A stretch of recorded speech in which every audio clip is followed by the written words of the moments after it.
if he's got people with him that are looking out for his best interest. But you know how it is. When there's a guy like that, that's a big name, usually everybody around him pretends they're looking out for their best interest, but there's always lawsuits later on. And even as much money as he's made in his career, which he's probably made as much, if not more money than any boxer ever, like there's all these lawsuits. I'm looking forward to it. Even though they're both almost 40, I'm looking forward to it. It's a good matchup.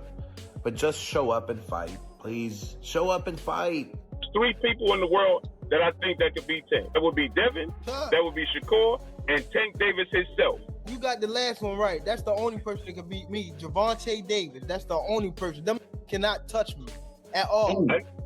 Say, man, look, man. Your beef is not with Floyd Mayweather. You sitting here beefing with Floyd. It's a fighter out here that's been calling your name that want to fight you.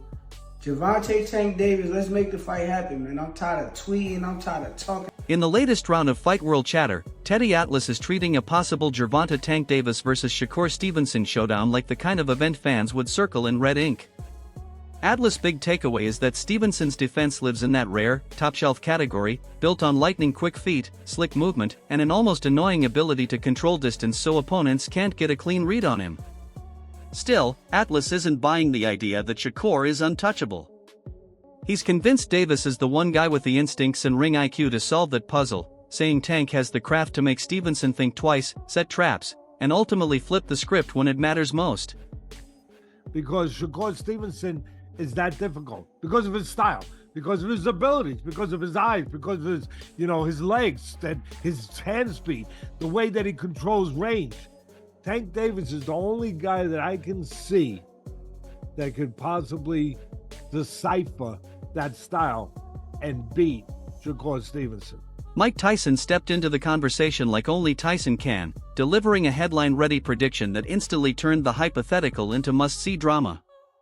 The boxing icon framed it as a classic clash of forces, Tank's sudden, show-stopping power versus Shakur's calm, controlled defense that can make elite fighters look ordinary. Tyson's breakdown leaned into the suspense fans live for. Will one perfect explosion end the night, or will the defensive masterclass stretch the fight into deep waters? Either way, he made it clear this is the kind of matchup that doesn't just sell tickets, it dominates timelines. Yourself in the air, and normally in the air you're out of position, have no leverage. But for some reason, myself and Mr. Davis, our best point is when we're leaping in the air. Like being catapulted to punch up, because he's not much of a guy that punches down, as we saw with Pitbull. Stephen A. S. Smith, who's grown noticeably closer to Gervonta Davis over time, put the spotlight on the side of Tank that doesn't always get the glamorous attention. In his view, the public fixates on the knockouts, but misses how much Davis can actually handle inside the pocket without falling apart. Smith emphasized that Davis isn't just a highlight reel puncher, he can absorb a clean shot, keep his balance, and come right back with purpose. To him, Tank's blend of grit, precision, and underrated technique is exactly why fans shouldn't reduce him to power only. He's not given enough credit for it, okay? He closes, he finishes. Once he smells blood, he's like a shark in blood-infested waters, Molly. He will finish you, okay? And by the way, he is an elite boxer. And so the time has come for this man, Mayweather Promotions, PBC, Leonard Ellaby and Al Heyman and all of those guys. The time has arrived for us to stand down and to start giving Gervonta Davis the love and respect that he deserves.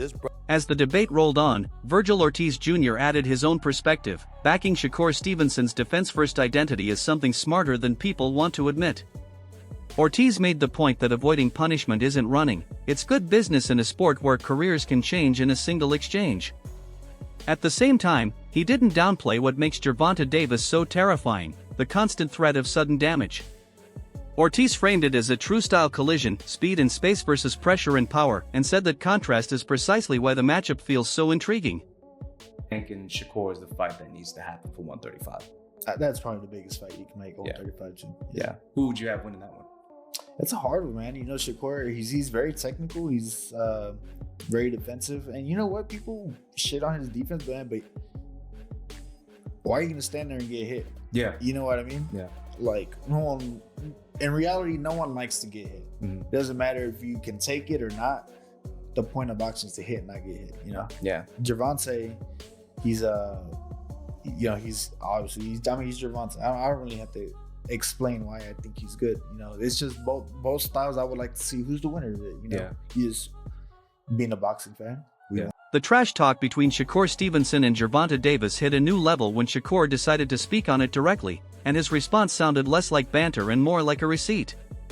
Stevenson claimed that despite all the public talk about making the mega fight, an actual contract never showed up on his end. According to Shakur, the noise was loud in interviews and online, but when it came time for real negotiations, he says Davis's side went quiet. Stevenson's message was blunt: "It's easy to talk tough for the cameras, but without a real offer, all that smoke talk looks like pure performance." Shakur a contract and went elsewhere. Oh my life, Tank a liar. If he just said that shit, that nigga's a liar. He need to stop lying. Okay. Shakur's yo, no cap. If he sent me a contract, tell him post that contract. Post the contract he sent me. That's what I want to see. And I want to see that. Don't make up no fake contract. Don't post the contract you sent me. I would love to see it. Damn, okay. And show me you sent it to me.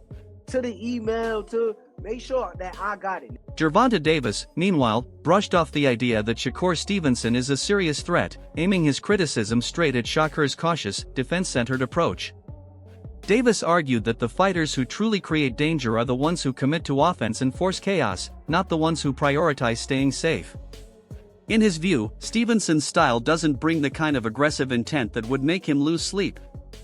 Tank framed it like this: defense might win rounds, but it doesn't automatically win respect from someone who believes the real fear factor comes from fighters hunting for damage. Ain't nobody knocking me out. Ain't nobody that shit dead. But that's a solid pick though. Hey, but right. after the fight, right? After we do fight and I show the word, like what I'm really made of, what you gonna say? I mean, if that was Tank in front of me on November the 16th, if I fought the same exact fight, y'all be saying something. Roy Jones Jr. weighed in with a take that sounded like a veteran reading the room. He highlighted Shakur Stevenson's composure as a major advantage, praising how Shakur stays locked in and disciplined when the pressure rises, instead of getting pulled into distractions. Jones also pointed out that Davis can occasionally drift, whether it's momentum shifts or outside noise, but he was careful not to sell Tank short. He stressed that when Gervonta is fully focused and fired up, his natural gifts and unusual explosiveness make him a nightmare matchup for anyone on the planet. Saying that, Tank is afraid of Shakur. Afraid of what? Afraid of what? Us fighters, if we're afraid of somebody, it gotta be somebody hitting us and hurting us. Like, he don't have no offense. Everything is defense. Defense only win in basketball and football. Canelo Alvarez also joined the growing chorus, offering a balanced assessment that felt like superstar to superstar respect. He acknowledged that Stevenson's speed and evasive movement can frustrate almost any opponent, especially when Shakur is controlling the rhythm and refusing to give clean targets. But Canelo also gave Davis his credit for the qualities that change fights in an instant: power, forward pressure, and the ability to turn one opening into a disaster. When it came time to pick a winner, Canelo leaned toward Tank, suggesting Davis finds a way to make the difference. But we have never seen Shakur have problems with this. We've seen him be more disciplined at right times than we've seen him not have discipline. So with the fight being like it is right now, I would lean towards Shakur because of his discipline, but don't get it twisted. If somebody could beat him, Tank Davis would be that person because of his intangibles. When Tank is disciplined and got his mind on right, Tank is a problem for anybody. Tank can fight better than most people think he can.